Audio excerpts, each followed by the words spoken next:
Name is Maida Gide. I run a company called Annafora. We are a sustainable luxury design company that produces both in Canada and Ethiopia. One of the main highlights of our business is that we work with traditional hand-woven Ethiopian cotton, and that has been a means for us to access international markets, and we primarily focus on selling online. I actually started pretty young. I had absolutely no clue what I was doing when I first got started. I just decided I wanted to be a designer, and because I was already putting out my design works, the idea of entrepreneurship kind of just happened. People started requesting the things that I was making, and I started getting invited to more showcases. But realistically, like, being a designer and being a business owner were two different things, and I had no clue at the time.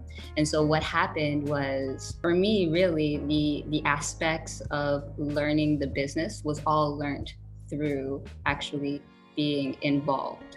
And so I had no clue how much money I needed in the beginning, how expensive fashion showcases were, how expensive it was to actually produce a collection. And so as I got older and I realized the actual financial aspects of the industry is when it became very real for me. So I ended up like working two jobs, trying to maintain orders.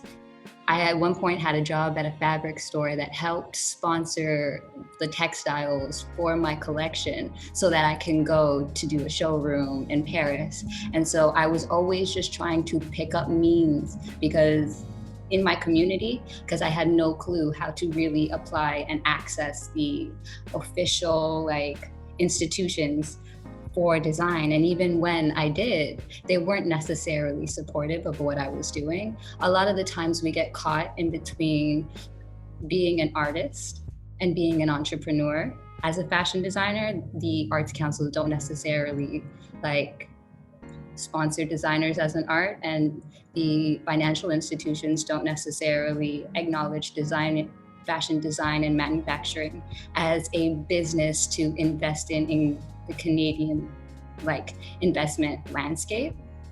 So it's very hard for us to really get access to the starting capital we need, which for me has been trying, but I've always been able to rely on my community, revenue, private investors to really get that started and really get that going. And one of the best ways for me to really access that is online.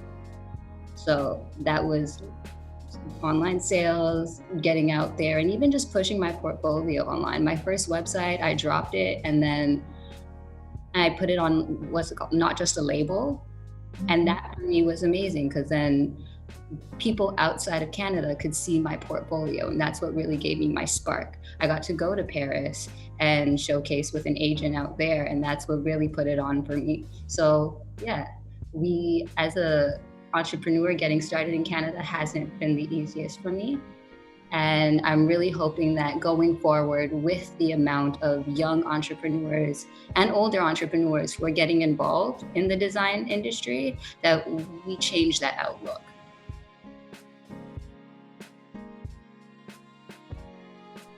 Fashion Zone is actually the first incubator who I presented my idea out to fully in regards to manufacturing and producing in Ethiopia, to really embrace that idea and want to celebrate that and help me put together the sampling aspects and really take into consideration that, there's diversity in the community. People come from different countries and have connections abroad based off of whether that's family or just personal connections, and wanting to help get me started on tech packs, patterning, and all the technical resources that I would need fundamentally need to get into producing at larger levels.